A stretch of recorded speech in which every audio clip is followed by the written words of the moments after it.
नमस्कार विद्यार्थी मित्रांनो, मी सहदेव सावके तुम्हा सर्वांचं स्वागत करतो एस जे फार्मा या युट्यूब चॅनलमध्ये.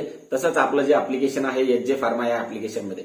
विद्यार्थी मित्रांनो, आपण एक चॅप्टर चालू केलेला होता. त्या चॅप्टरचं नाव आहे drug acting on sympathetic system. म्हणजेच काय तर ऍड्रेनर्जिक सिस्टीमवर ऍक्ट होणारे ड्रग. आता विद्यार्थी मित्रांनो, त्यामध्ये आपण काय बघितलं, जे ऍड्रेनर्जिक सिस्टीम मध्ये म्हणजे सिम्पॅथेटिक सिस्टीम मध्ये जे मेन न्यूरोट्रान्समीटर आहे, ज्याला आपण काय म्हणतो नॉर ऍड्रेनालिन किंवा त्याला नॉर इपिनेफ्रिन म्हणू शकतो. तर त्याचं सिंथेसिस, स्टोरेज, रिलीज आणि मेटाबॉलिझम आपण बघितलं एका व्हिडिओद्वारे. दुसऱ्या व्हिडिओ लेक्चरद्वारे विद्यार्थी मित्रांनो आपण काय बघितलं, जे ऍड्रेनर्जिक ड्रग आहेत म्हणजेच विद्यार्थी मित्रांनो ऍड्रेनालिन रिलीज झाल्याच्या नंतर किंवा नॉर ऍड्रेनालिन रिलीज झाल्याच्या नंतर जे स्टिम्युलेशन होतं, स्टिम्युलेशन झाल्याच्या नंतर जे इफेक्ट प्रोड्यूस होतात, तसे सेम इफेक्ट प्रोड्यूस करणारे जे ड्रग आहेत ऍड्रेनर्जिक ड्रग किंवा त्याला आपण सिम्पॅथोमायमेटिक ड्रग म्हणतो, त्यावर सुद्धा आपण एक डिटेल व्हिडिओ लेक्चर टाकलेला आहे आणि ते आपल्या युट्यूबवर अवेलेबल आहे, ऍज वेल एज आपल्या टेस्ट सिरीज मध्ये अवेलेबल आहे एस जे फार्मा ऍप्लिकेशनमध्ये. आजच्या व्हिडिओद्वारे विद्यार्थी मित्रांनो आपण त्याच्यानंतरचा जे लेक्चर आहे ते आपण बघणार आहोत आणि ते म्हणजे ड्रग ऍक्टिंग ऑन ऍड्रेनर्जिक सिस्टीम. पण कोणते?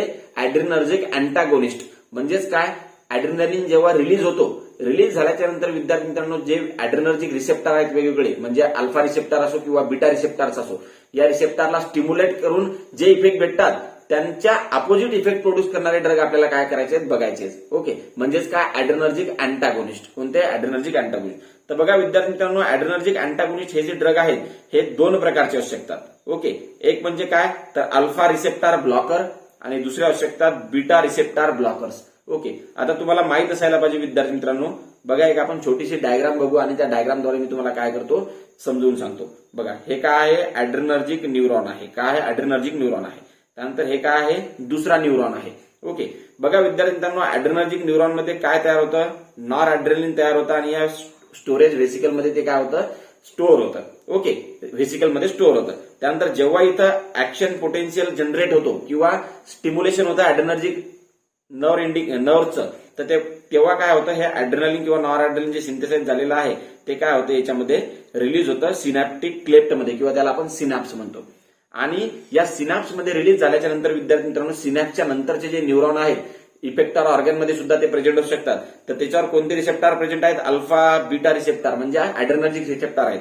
यांचं हे ऍड्रेनालिन नॉर ऍड्रेनालिन काय करतात, स्टिम्युलेशन करतात. काय करतात, स्टिम्युलेशन करतात आणि आपल्याला वेगवेगळे सिम्पॅथेटिक जे स्टिम्युलेशन नुसार आपल्याला काय भेटतात, वेगवेगळे इफेक्ट भेटतात. ओके, मग आता हे इफेक्ट जर आपल्याला अँटागोनाइज करायचे असतील, ब्लॉक करायचे असतील, तर आपल्याला रिसेप्टरला ब्लॉक करावं लागतील. म्हणजेच हे अल्फा रिसेप्टर ब्लॉक करावं लागतील, बीटा रिसेप्टर जे आहेत ते ब्लॉक करावं लागतील. मग असे ड्रग की जे हे रिसेप्टर ब्लॉक करतात, त्याच्यामुळे जे नॉर ऍड्रेनालिन आहे या रिसेप्टरवर ऍक्ट होऊ शकत नाही, अशा ड्रग्सला आपल्याला काय म्हणायचं आहे, ऍड्रेनर्जिक अँटागोनिस्ट किंवा सिम्पॅथोलायटिक. ओके, सिम्पॅथोमायमेटिक म्हणजे ऍड्रेनालिन सारखे इफेक्ट दाखवणारे, सिम्पॅथोलायटिक म्हणजे ऍड्रेनालिनच्या अपोजिट किंवा ऍड्रेनालिनचे इफेक्ट ब्लॉक करणारे. ओके, तर आता एक शॉर्ट मध्ये तुम्हाला समजलं की स्टार्टिंगला काय होतं, या न्यूरॉन मध्ये नॉर ऍड्रेनालिन जे आहे ते तयार होतं, ते रिलीज होतं या सिनॅप्समध्ये. सिनॅप्समध्ये रिलीज झाल्याच्या नंतर हे नॉर ऍड्रेनालिन जे आहे विद्यार्थी मित्रांनो वेगवेगळे जे रिसेप्टर आहेत त्या रिसेप्टरवर ऍक्ट होतं आणि आपल्याला ऍड्रेनर्जिक इफेक्ट भेटतात. पण असे ड्रग्स की या रिसेप्टरला ब्लॉक करून या ऍड्रेनालिनचे इफेक्ट काय करतात, प्रिव्हेंट करतात किंवा त्याच्या अपोजिट इफेक्ट प्रोड्यूस करतात, त्यांना आपण ऍड्रेनर्जिक अँटागोनिस्ट म्हणतो. कोणते? ऍड्रेनर्जिक अँटागोनिस्ट. फॉर एक्झाम्पल आता ऍड्रेनालिनमुळे हार्टचं काय होतं, स्टिम्युलेशन होतं. हार्टमध्ये कोणते रिसेप्टर आहेत तुम्हाला माहित आहे, हार्टमध्ये बीटा 1 रिसेप्टर आहे. हार्टचा रेट वाढतो, हार्टचं कॉन्ट्रॅक्शन वाढतं. मग फॉर एक्झाम्पल हे बीटा रिसेप्टर जर आपण ब्लॉक केले हार्टमधले, म्हणजे बीटा 1 सिलेक्टिव्ह ब्लॉकर जर आपण युज केले, तर हार्टचा रेट काय होईल, डिक्रीज होईल. म्हणजेच काय, ऍड्रेनालिनमुळे जे इफेक्ट आहेत ते इफेक्टच्या अपोजिट इफेक्ट आपल्याला काय होतील, भेटतील. ओके, तर हे तुम्हाला बघायचं आहे. आता इथं मी सिम्पली तुम्हाला सांगितलं की कसं मेकॅनिझम याचं आहे किंवा कोणते ड्रग्स आपल्याला बघायचे आहेत. आणि विद्यार्थी मित्रांनो बघा, तुम्हाला माहित असायला पाहिजे ड्रगचं क्लासिफिकेशन ध्यानात ठेवायच्या अगोदर तुम्हाला हे माहित असायला पाहिजे, जे ऍड्रेनर्जिक रिसेप्टर आहेत ते दोन प्रकारचे आहेत. कोणते? एक म्हणजे अल्फा रिसेप्टर आणि दुसरे म्हणजे विद्यार्थी मित्रांनो बीटा रिसेप्टर. ओके, आता अल्फा रिसेप्टर चे अँटागोनिस्ट हे किती प्रकारचे असू शकतात, 3 प्रकारचे असू शकतात. कोणते? बघा, अल्फा रिसेप्टरचे किती टाइप्स आहेत, तर 2 टाइप, अल्फा 1 आणि अल्फा 2. मग काही ड्रग जे आहेत ते या दोघांना सुद्धा काय करतील, ब्लॉक करतील. म्हणजे ते अल्फा 1 ला सुद्धा ब्लॉक करतील ऍज वेल एज अल्फा 2 ला सुद्धा ब्लॉक करतील. ओके, म्हणजे हे काय झाले, नॉन सिलेक्टिव्ह अल्फा ब्लॉकर्स. कोणते विद्यार्थी मित्रांनो, नॉन सिलेक्टिव्ह अल्फा ब्लॉकर्स. आणि याचे एक्झाम्पल जर तुम्हाला ध्यानात ठेवायचे असतील तर विद्यार्थी मित्रांनो काय तर फिनॉक्सी बेन्झामाइन. काय फिनॉक्सी बेन्झामाइन किंवा आपण फेंटोलामाइन सुद्धा म्हणू शकतो. हे काय आहेत? नॉन सिलेक्टिव्ह अल्फा ब्लॉकर्स, म्हणजे अल्फा 1 ला सुद्धा ब्लॉक करतात आणि अल्फा 2 ला सुद्धा ब्लॉक करतात. आपण क्लासिफिकेशन, त्याचे एक्झाम्पल्स वगैरे, त्याचे मेन युजेस वगैरे सगळं बघणार आहोत, पण शॉर्ट मध्ये मी तुम्हाला सध्या सांगत आहे.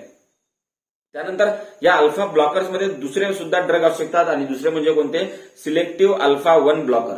म्हणजे हे काय करतील विद्यार्थी मित्रांनो? फक्त अल्फा 1 रिसेप्टरलाच काय करतील? ब्लॉक करतील. ओके, मग असे सुद्धा ड्रग आहेत की ते अल्फा 1 ला सिलेक्टिव्हली ब्लॉक करतील. मग अल्फा 1 सिलेक्टिव्ह ब्लॉकर कोणकोणते आहेत? फॉर एक्झाम्पल प्राझोसिन, टेराझोसिन, डॉक्साझोसिन, अल्फुझोसिन, टॅन्सुलोसिन, हे काय आहेत? सिलेक्टिव्ह अल्फा 1 ब्लॉकर ड्रग आहे. म्हणजे झोसिन नावाचे ड्रग आहेत, ज्याच्या शेवटी झोसिन लागलेलं असेल, ते सिलेक्टिव्ह अल्फा 1 ब्लॉकर्स आहेत. ओके, त्यानंतर या अल्फा ब्लॉकर्स मध्ये अजून तिसरे पण एक ड्रग असू शकतात. ते कोणते?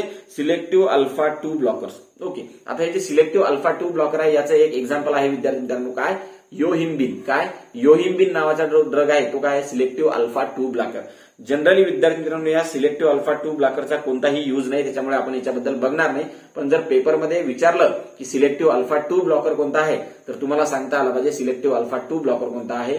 योहिम्बिन. ओके, नंतर आपण बघणार आहोत डिटेलमध्ये. सध्या मी फक्त तुम्हाला सांगत आहे की ड्रग अड्रेनर्जिक अँटागोनिस्ट कोणकोणते असू शकतात. आता आपण काय बघितलं? अल्फा अड्रेनर्जिक ब्लॉकर्स 3 प्रकारचे आहेत. याच्यामध्ये अल्फा आणि अल्फा 1 आणि अल्फा 2 दोघांना ब्लॉक करणारे म्हणजे नॉन सिलेक्टिव्ह. त्यानंतर अल्फा 1 ला सिलेक्टिव्हली ब्लॉक करणारे म्हणजे प्राझोसिन वगैरे, टेराझोसिन वगैरे, आणि विद्यार्थी मित्रांनो अल्फा 2 ला सिलेक्टिव्हली ब्लॉक करणारे. अल्फा 2 सिलेक्टिव्हचं एक्झाम्पल काय बघितलं आपण ब्लॉकरचं? तर योहिम्बिन. ओके, आता विद्यार्थी मित्रांनो आपण बीटा ब्लॉकर्सचं सुद्धा काय करू शकतो? तसंच बीटा ब्लॉकरमध्ये विद्यार्थी मित्रांनो तुम्हाला माहित आहे किती रिसेप्टर आहेत? 3 रिसेप्टर आहेत. कोणते? बीटाचे 3 रिसेप्टर टाईप आहेत. मग जे ड्रग बीटा 1, बीटा 2 आणि बीटा 3 या तिघांना हा ब्लॉक करतील ते काय? Non selective beta blocker. त्यानंतर विद्यार्थी मित्रांनो जे ड्रग बीटा 1 लाच ब्लॉक करतील ते सिलेक्टिव्ह बीटा 1 ब्लॉकर. जे ड्रग फक्त बीटा 2 लाच ब्लॉक करतील, बीटा 2 लाच ब्लॉक करतील ते सिलेक्टिव्ह बीटा 2 ब्लॉकर्स. ओके, तर अशा प्रकारे याचं क्लासिफिकेशन राहील.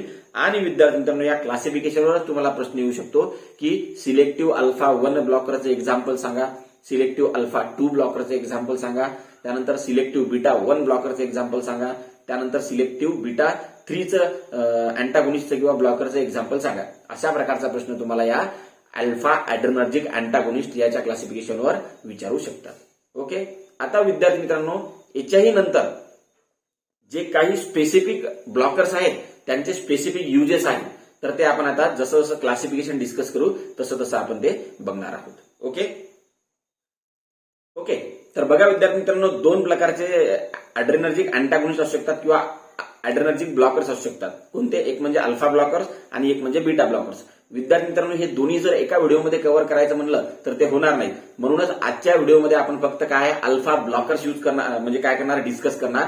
आणि या अल्फा ब्लॉकर्सवर विद्यार्थी मित्रांनो पेपरमध्ये कसे एमसीक्यूज विचारतात ते सुद्धा आपण या व्हिडिओद्वारे काय करणार आहे? डिस्कस करणार आहे. मग बघा विद्यार्थी मित्रांनो जे अल्फा ब्लॉकर्स आहेत तर मी तुम्हाला आधीच सांगितलं की अल्फाचे किती टाईप आहेत?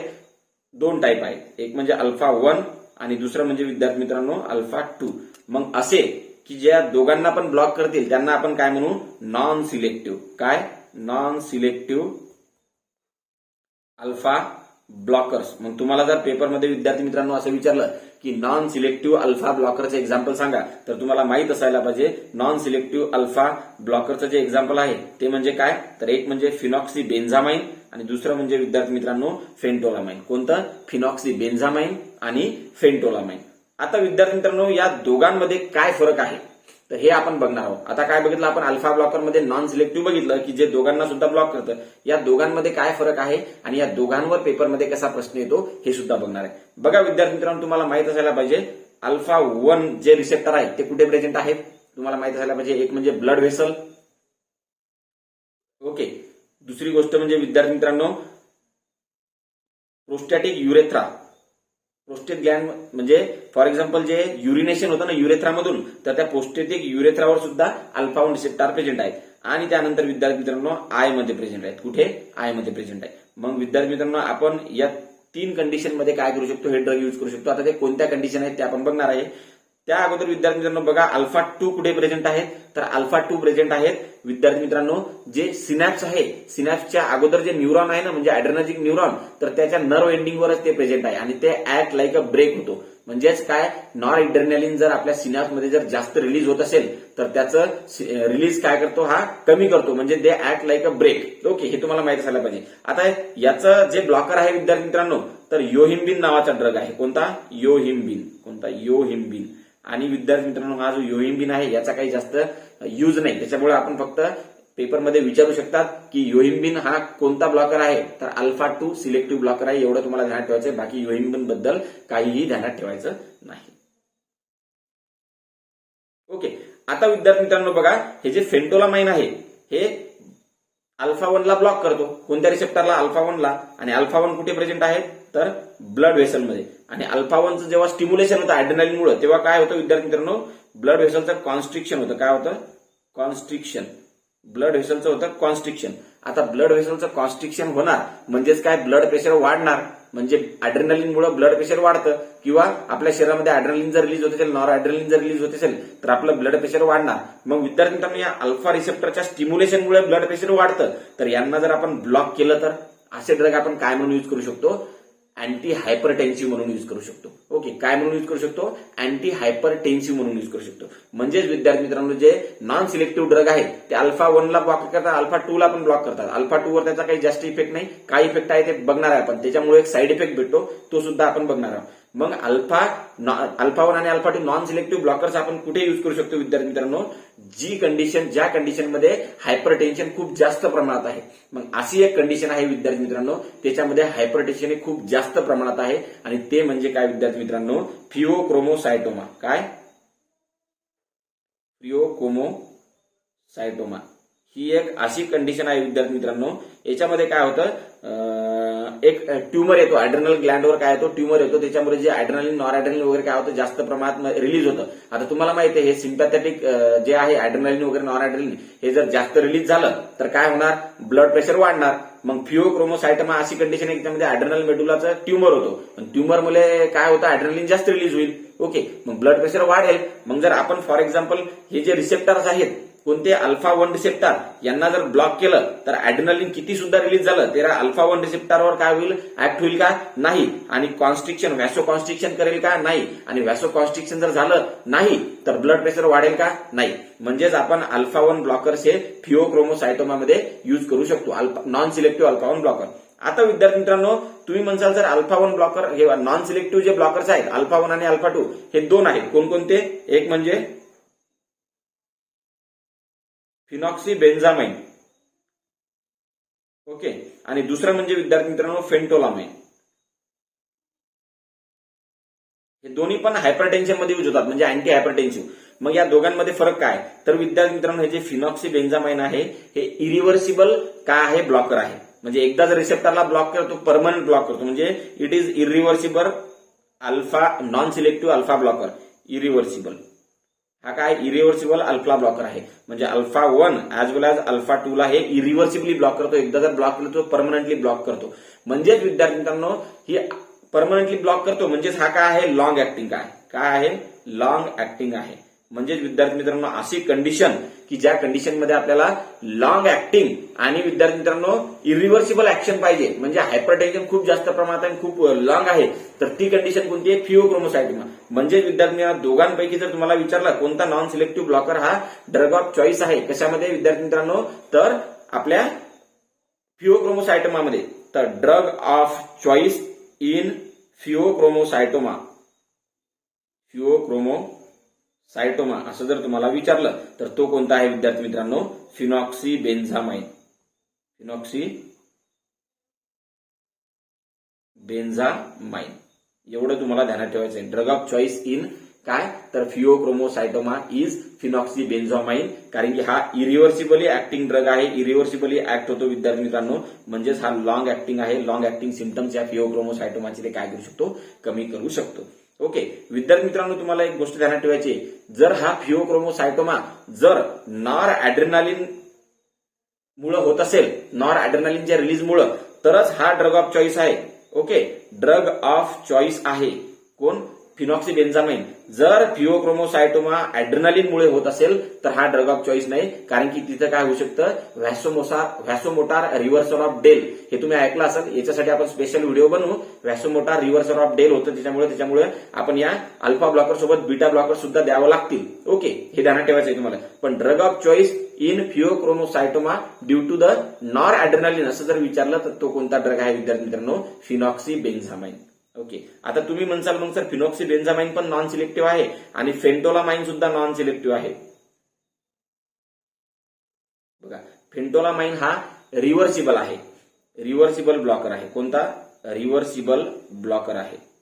आता हा रिव्हर्सिबल ब्लॉकर असल्यामुळे विद्यार्थी मित्रांनो काय आहे, शॉर्ट ऍक्टिंग आहे. काय आहे? शॉर्ट ऍक्टिंग आहे. मग अशा कंडिशनमध्ये काय त्याच्यामध्ये ब्लड प्रेशर वाढलेलं आहे पण ते काही टायमापुरतच राहतं, त्या कंडिशनमध्ये आपण काय यूज करू शकतो विद्यार्थी मित्रांनो, फेंटोलामाइन यूज करू शकतो. मग अशा कोणकोणत्या कंडिशन्स आहेत की ज्याच्यामध्ये फेंटोलामाइन हा ड्रग ऑफ चॉईस आहे? तर phentolamine he drug of choice in काय, एक म्हणजे चीज रिॲक्शन, काय चीज रिॲक्शन, आणि दुसरं म्हणजे विद्यार्थी मित्रांनो क्लोनिडिन विड्रॉवल. Clonidine withdrawal. आता का बरं क्लोनिडिन विड्रॉवल आणि चीज रिॲक्शन मध्ये हा ड्रग ऑफ चॉईस आहे तर ते बघा. बघा विद्यार्थी मित्रांनो, का बरं हा क्लोनिडिन विड्रॉवल आणि चीज रिॲक्शन मध्ये काय आहे, इफेक्टिव्ह आहे हायपरटेन्शन कमी करण्यासाठी.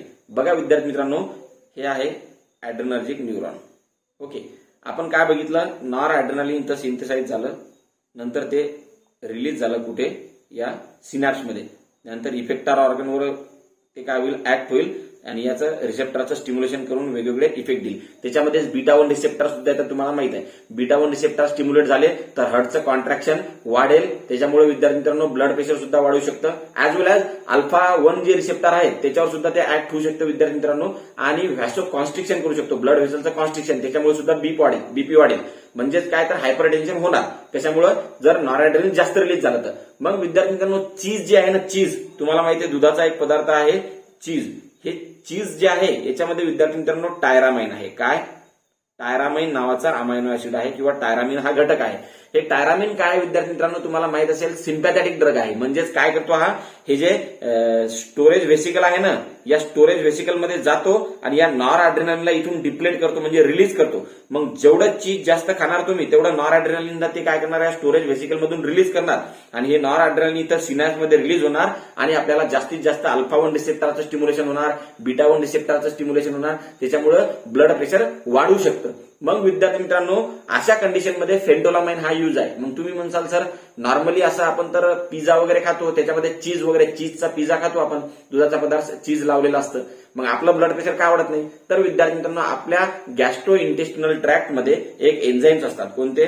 जीआय ट्रॅक्ट मध्ये एक एन्झाईम असतात, त्यांचं नाव आहे मोनो अमायनो ऑक्सिडेज. हे काय करतात विद्यार्थी मित्रांनो, या टायरामाइनचं काय करतात, मेटाबॉलिझम करतात. म्हणजे टायरामाइनला काय करू शकतात, मेटाबोलाइज करू शकतात. त्याच्यामुळे विद्यार्थी मित्रांनो हे काय होणार नाही तर आपल्या शरीरामध्ये ऍब्झॉर्बच होणार नाही, त्याच्यामुळे आपल्याला चीज रिॲक्शन येणार नाही. पण असा व्यक्ती की ज्याच्यामध्ये ही MAO इनिबिटर थेरपी चालू आहे. कोणती? MAO इनहिबिटर थेरपी, म्हणजेच काय अँटी डिप्रेशन ड्रग आहे ते, कोणते फिनाल्झिन वगैरे, त्याच्यामध्ये मोनो अमायनो ऑक्सिडेज या एन्झाईमला इनिबिट करू शकतात ते. मग हे एन्झाईम जर त्या पेशंटमध्ये काय झालं विद्यार्थी मित्रांनो, इनिबिट झालं डिप्रेशन पेशंटमध्ये, आणि त्याच्यामध्ये विद्यार्थी मित्रांनो आपण त्या डिप्रेशनच्या पेशंटनं काय खाल्लेलं आहे, चीज खाल्लेलं आहे. हे चीज जे खाल्लेलं आहे कोणत्या पेशंटनं, मोनो अमायनो ऑक्सिडेज थेरपी चालू असल्या पेशंटला. मोनो अमायनो ऑक्सिडेज थेरपी म्हणजे अँटी डिप्रेशन थेरपी. तर त्या पेशंटमध्ये हे चीज रिॲक्शन होण्याचे चान्सेस असतात, कारण की टायरामाइनला काय करणारा, टायरामाइनला मेटाबोलाइज करणारा जे मोनो अमायनो ऑक्सिडेज एन्झाईम आहे तो इथं आपण इनिबिट केलेला आहे या मोनो अमायनो ऑक्सिडेज इनिबिटर थेरपीमुळे. आणि त्या पेशंटमध्ये जर आपण चीज जास्त खाल्लं तर ते टायरामिन जे आहे त्या चीज मधलं ते स्टमक मधून ऍब्झॉर्ब होईल. ऍब्झॉर्ब झाल्याच्या नंतर ॲड्रेनल न्यूरॉन मध्ये जाईल ते, आणि ते जे स्टोअर व्हेसिकल मध्ये आहे नॉर ॲड्रेनालिन जे आहे, तर हे जे आहे याला हे टायरामाइन काय करेल, रिलीज करेल, डिप्लेट करेल, याला रिलीज करेल. आणि हे जे नॉर ॲड्रेनालिन आहे, हे नॉर ॲड्रेनालिन वेगवेगळे जे रिसेप्टर प्रेझेंट आहे तिथे या पोस्ट सिनॅप्टिक न्यूरॉन्सवर किंवा पोस्ट सिनॅप्टिक न्यूरॉन जे इफेक्टर ऑर्गन मध्ये त्यांना स्टिम्युलेट करेल आणि हायपरटेन्शन वाढेल. ओके, मग ही कंडिशन कोणती झाली, चीज रिॲक्शन. कोणती? चीज रिॲक्शन. तर या चीज रिॲक्शन मध्ये काय होतं, सडनली काय होतं विद्यार्थी मित्रांनो, ब्लड प्रेशर वाढतं आणि हे ब्लड प्रेशर आपण कसं कमी करू शकतो, अल्फा 1 ब्लॉकर्स देऊन. पण ते कोणते, नॉन सिलेक्टिव्ह अल्फा 1 ब्लॉकर, जे की शॉर्ट ऍक्टिंगच आहेत. मग शॉर्ट ऍक्टिंग कोण आहे, तर फिनॉक्सिबेन्झामाइन. कोणता आहे, सॉरी शॉर्ट ऍक्टिंग कोणता आहे, तर फेंटोलामाइन. कोणता आहे, phentolamine is a short acting non selective alpha blocker. It is use in cheese reaction. आणि हे चीज रिॲक्शन सहसा कोणत्या पेशंटमध्ये होतात, ज्या पेशंटमध्ये MAO इनिबिटर थेरपी चालू आहे, म्हणजेच काय, डिप्रेशन पेशंट्समध्ये. ओके, तर तुम्हाला माहित असायला पाहिजे चीज रिॲक्शन मध्ये जे ड्रग ऑफ चॉईस आहे अँटी हायपरटेन्सिव्ह म्हणून, तर तो कोणता आहे, फेंटोलामाइन. कोणता, फेंटोलामाइन. त्यानंतर विद्यार्थी मित्रांनो, क्लोनिडिन नावाचा एक ड्रग आहे, तो अँटी हायपरटेन्सिव्ह म्हणून यूज होतो. तुम्हाला माहित असेल बघा, हे जे काय आहे, ऍड्रेनर्जिक न्यूरॉन आहे. नॉर ऍड्रेनालिन इथं सिंथेसाइज झालं, हे नॉर ऍड्रेनालिन सिनॅप्स मध्ये रिलीज झालं आणि विद्यार्थी मित्रांनो त्या इफेक्टर ऑर्गनवर जे पोस्ट सिनॅप्टिक रिसेप्टर्स आहेत त्यांना त्यानं काय केलं, स्टिम्युलेट केलं आणि विद्यार्थी मित्रांनो हायपरटेन्शन वाढतं. ओके, याच्यामुळे हायपरटेन्शन वाढतं. आता विद्यार्थी मित्रांनो, क्लोनिडिन जे आहे ना, तर तो काय आहे, अल्फा 2 अॅगोनिस्ट. काय आहे, अल्फा 2 अॅगोनिस्ट. तुम्हाला माहिती आहे अल्फा 2 रिसेप्टर जे प्रोटीन्स आहेत तर प्री सिनॅप्टिक. आणि मी तुम्हाला याच्या अगोदर सांगितलेलं आहे अल्फा 2 रिसेप्टरचं काम काय माहिती आहे का, it act like a brake. काय, it act like a brake. मग विद्यार्थी मित्रांनो, फॉर एक्झाम्पल हे जे अल्फा 2 रिसेप्टर आहेत हे आपण काय केले, ब्लॉक केले. काय केले, ब्लॉक केले. कशामुळं, क्लोनिडिन नावाचा ड्रग जो आहे, सॉरी अल्फा 2 ला काय केलं आपण, स्टिम्युलेट केलं. कोणत्या ड्रगनं, अँटी हायपरटेन्सिव्ह ड्रग. तो कोणता आहे, अल्फा 2 अॅगोनिस्ट. म्हणजेच कोणता विद्यार्थी मित्रांनो, तर क्लोनिडिन. आता हे क्लोनिडिन मुळे काय होईल, हे जे आहे स्टिम्युलेट होईल आणि स्टिम्युलेट झाल्यामुळे विद्यार्थी मित्रांनो बघा, जेव्हा हे स्टिम्युलेट होतं तेव्हा काय होतं, जास्त प्रमाणात ते ब्रेक म्हणून ऍक्ट होईल. म्हणजे नॉर ऍड्रेनालिनचं रिलीज तो प्रिव्हेंट करेल आणि नॉर ऍड्रेनालिनचं रिलीज जर इथं सिनॅप्समध्ये प्रिव्हेंट केलं तर आपल्याला अँटी हायपरटेन्सिव्ह इफेक्ट भेटेल. पण विद्यार्थी मित्रांनो, जेव्हा क्लोनिडिन हा सडनली आपण काय करतो विद्यार्थी मित्रांनो, स्टॉप करतो. सडनली आपण अँटी हायपरटेन्सिव्ह ट्रीटमेंट जी आहे क्लोनिडिनची ही जर स्टॉप केली तर त्याच्यामुळे विड्रॉल सिम्पटम येऊ शकतो आणि तो म्हणजे काय, रिबाउंड हायपरटेन्शन. कोणतं, रिबाउंड हायपरटेन्शन. आता हे कशामुळे होतं माहिती आहे का विद्यार्थी मित्रांनो, आता हे आपण अल्फा 2 अॅगोनिस्ट आहे, अल्फा 2 रिसेप्टरला स्टिम्युलेट केलं. या अल्फा 2 रिसेप्टरला स्टिम्युलेट केल्यामुळे काय होतं, ब्रेक जास्त लागेल. म्हणजेच नॉर ऍड्रेनालिनचं रिलीज हा कमी करेल, म्हणजे अँटी हायपरटेन्सिव्ह इफेक्ट भेटेल.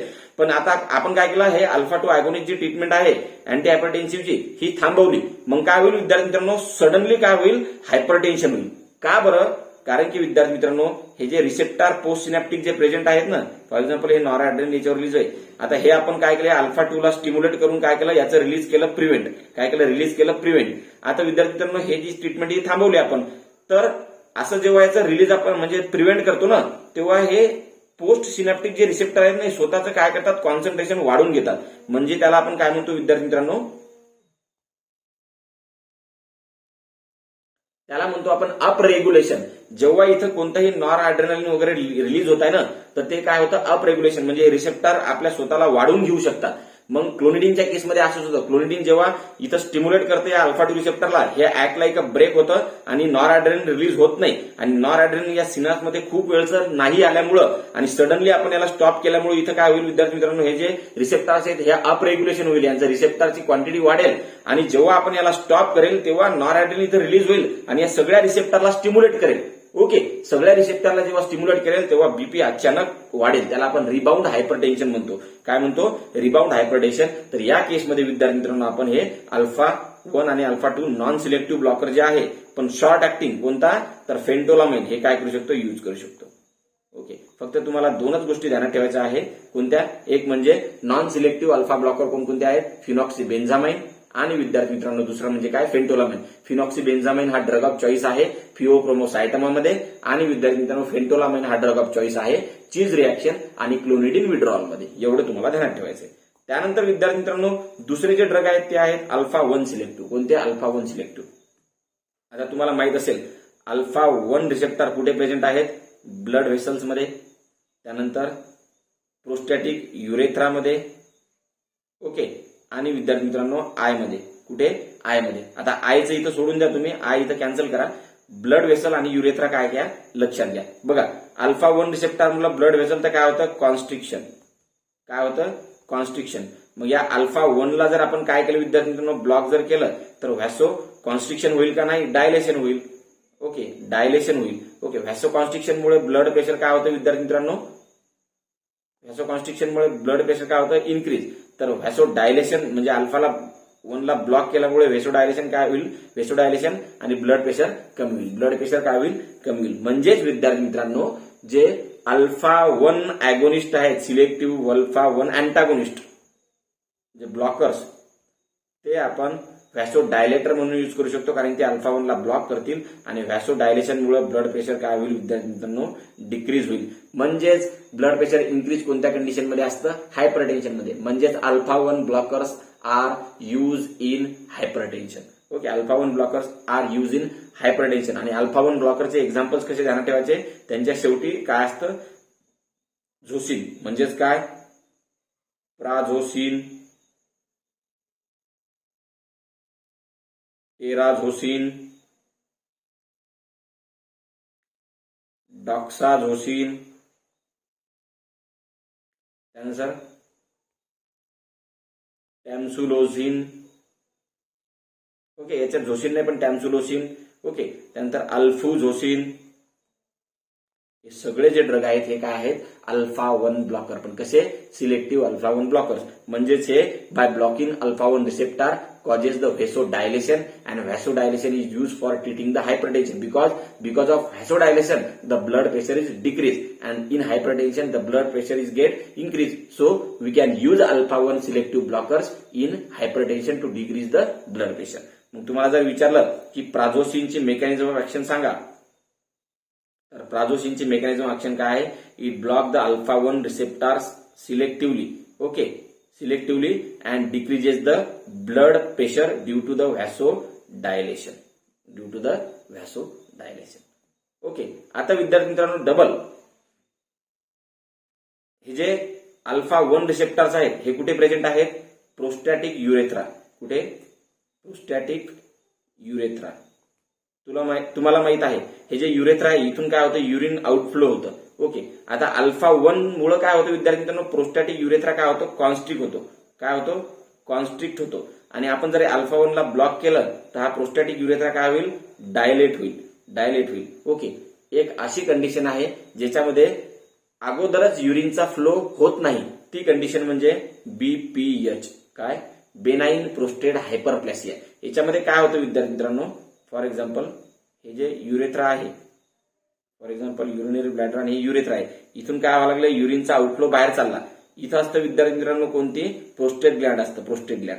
या प्रोस्टेट ग्लँडचं काय होतं इन्फ्लामेशन होतं, त्याच्यामुळे काय होतं विद्यार्थी मित्रांनो हे जे युरिन आहे हे युरिन इथून काय होऊ शकत नाही आउटफ्लो होऊ शकत नाही. मग विद्यार्थी मित्रांनो आपण काय करायचं या प्रोस्टेटवर प्रेझेंट असलेल्या अल्फा 1 रिसेप्टरला काय करू ब्लॉक करू. ओके या अल्फा 1 ला ब्लॉक केल्यामुळे इथलं जे कॉन्ट्रॅक्शन आहे विद्यार्थी मित्रांनो हे काय होईल रिलॅक्शन होईल आणि विद्यार्थी मित्रांनो त्याच्यामुळे युरिन इझिली काय होऊ शकतं आउटपुट म्हणजे आउटफ्लो होऊ शकतो. म्हणजेच विद्यार्थी मित्रांनो alpha 1 blockers are use in BPH काय बेनाइन प्रोस्टेट हायपरप्लेसिया. आणि त्याचे एक्झाम्पल कोणकोणते आहेत विद्यार्थी मित्रांनो, तर अल्फा 1 ब्लॉकर प्राझोसिन, डॉक्साझोसिन, टेराझोसिन आणि अल्फोझोसिन. ओके आता विद्यार्थी मित्रांनो काय आहे हे जे अल्फा 1 ब्लॉकर आहेत याच्यामध्ये तुम्हाला अजून एक प्रश्न विचारू शकतात काय अल्फा 1A किंवा अल्फा 1D ब्लॉकर्स कोणते. तर तुम्हाला जर याचं एक्झाम्पल विचारलं तर टॅम्सुलोसिन जे आहे ना विद्यार्थी मित्रांनो टॅम्सुलोसिन, तर हे काय आहे त्याचं एक्झाम्पल आहे काय सिलेक्टिव्ह अल्फा 1A किंवा 1D ब्लॉकर. तुम्हाला पेपरमध्ये विचारतात काय give the example of selective alpha 1A किंवा अल्फा 1D ब्लॉकर. तर त्याचं एक्झाम्पल कोणतं आहे टॅम्सुलोसिन. काय टॅम्सुलोसिन. अजून एक एक्झाम्पल आहे त्याचं काय सिलोडोसिन. काय सिलोडोसिन. हे त्याचे एक्झाम्पल्स आहेत. आता विद्यार्थी मित्रांनो काय होतं कधी कधी हे जे प्रोस्टॅटिक युरेथ्रा आहे ना इथून समजा युरिन आउटफ्लो कशामुळे होत नाहीये इथं प्रोस्टेट ग्लँड एनलार्ज झाल्यामुळं. आता ही जी प्रोस्टेट ग्लँड आहे विद्यार्थी मित्रांनो, याचं जे स्वेलिंग आहे किंवा एनलार्जमेंट आहे हे तर आपण या अल्फा 1 ब्लॉकर्समुळे कमी करू शकत नाही. काय करू शकत नाही? कमी करू शकत नाही.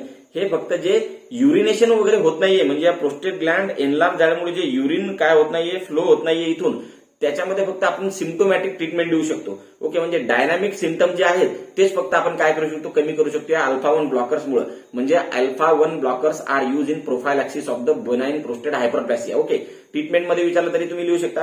पण ड्रग ऑफ चॉईस जर तुम्हाला विचारलं बेनाइन प्रोस्टेट हायपरप्लेसियामध्ये, कशामध्ये? बेनाइन प्रोस्टेट हायपरप्लेसियामध्ये ड्रग ऑफ चॉईस जर विचारलं तर ते विद्यार्थी मित्रांनो असतात 5 अल्फा रिडक्टेज इनिबिटर. हे इथं नाही तुम्हाला बघता येणार, दुसरा याचा क्लासिफिकेशन राहील 5 अल्फा रिडक्टेज इनिबिटर. बघा विद्यार्थी मित्रांनो, आपल्या शरीरामध्ये टेस्टोस्टेरॉन हार्मोन असतो. कोणता? टेस्टोस्टेरॉन. ओके, या टेस्टोस्टेरॉनचं कन्व्हर्शन आपल्या शरीरामध्ये डायहायड्रॉक्सी टेस्टोस्टेरॉन मध्ये होत असतं. आणि हे जे डायहायड्रॉक्सी टेस्टोस्टेरॉन आहे ना विद्यार्थी मित्रांनो, याच्यामुळे जे प्रोस्टेट ग्लँड आहे ना, याची काय होतं? ग्रोथ होते. काय होते? प्रोस्टेट ग्लँडची ग्रोथ होते. म्हणजेच काय, आपल्या शरीरामध्ये डायहायड्रॉक्सी टेस्टोस्टेरॉन जास्त येत आहे, त्याच्यामुळे प्रोस्टेट ग्लँड एनलार्ज होत आहे. म्हणजेच काय? Benign prostate hyperplasia. मग विद्यार्थी मित्रांनो, ही प्रोस्टेट ग्लँड जी आहे हे अल्फा 1 ब्लॉकर्समुळे तर आपण काय करू शकत नाही? कमी करू शकत नाही, किंवा याची एनलार्जमेंट जी आहे, ग्रोथ जी आहे ती कमी करू शकत नाही. फक्त आपण प्रोफायलॅक्सिस ट्रीटमेंटमध्ये यूज करू शकतो. मग जर तुम्हाला ट्रीटमेंटमध्ये जर विचारलं तर विद्यार्थी मित्रांनो, हे टेस्टोस्टेरॉन जे आहे याचं कन्व्हर्शन डायहायड्रॉक्सी टेस्टोस्टेरॉन मध्ये करण्यासाठी एक एन्झाईम असतं, आणि त्या एन्झाईमचं नाव आहे 5 alpha reductase.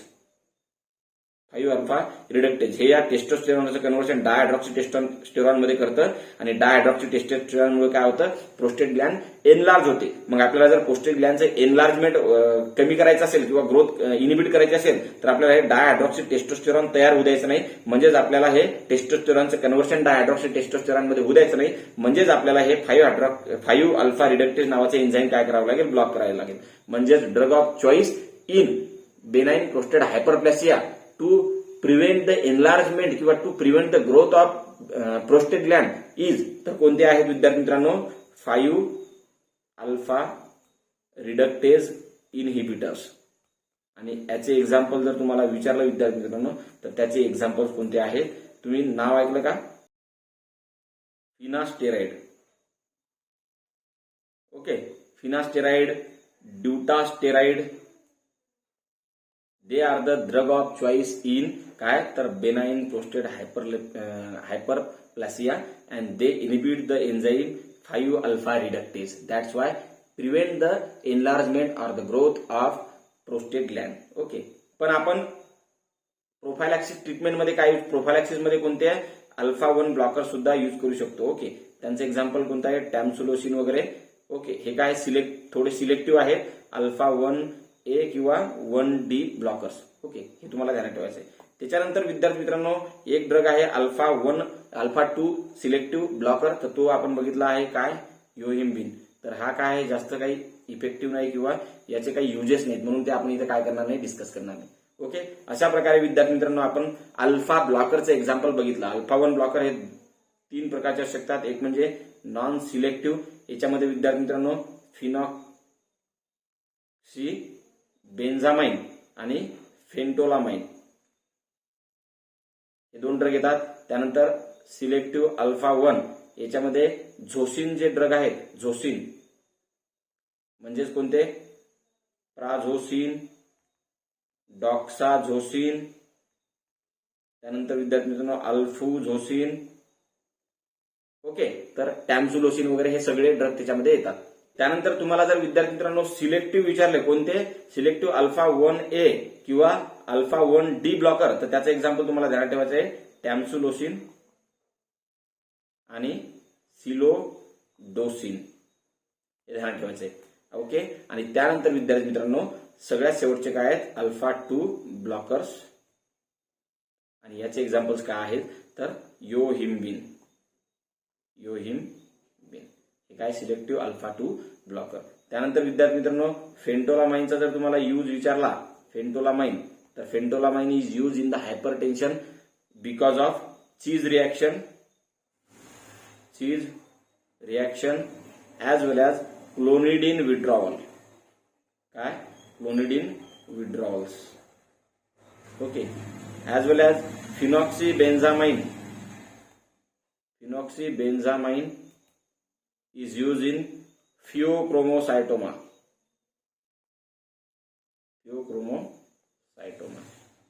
That's all. And alpha-1 selective blockers are used in the prophylaxis of benign prostate hyperplasia. आणि ड्रग ऑफ चॉईस जर विचारलं तुम्हाला कशाचं, तर बेनाइन प्रोस्टेट हायपरप्लेसिया, तर ते कोणते आहेत, अल्फा-5 अल्फा रिडक्टेज इनिबिटर, जसं की फिनास्टेरॉइड. हे या अल्फा ब्लॉकर्स मध्ये येत नाहीत बरं, हे 5 अल्फा रिडक्टेज ब्लॉकर आहेत, फिनास्टेरॉइड आणि ड्युटास्टेरॉइड. ओके, अशा प्रकारे विद्यार्थी मित्रांनो आपण अल्फा ब्लॉकरचं क्लासिफिकेशन संपवलेलं आहे. त्यानंतर विद्यार्थी मित्रांनो आपण याच्यानंतरचा नेक्स्ट व्हिडिओ डिटेलमध्ये, जो की मोस्ट आयएमपी आहे फार्माकोलॉजीमध्ये, तर तो आहे बीटा ब्लॉकर्स. कोणते, beta blockers, non selective beta blockers, selective beta blockers. Okay, आणि अल्फा आणि बीटा ब्लॉकर सुद्धा त्यामध्ये येतील. ओके, अशा प्रकारे आपण अल्फा ब्लॉकर संपवलो. जय हिंद, जय महाराष्ट्र.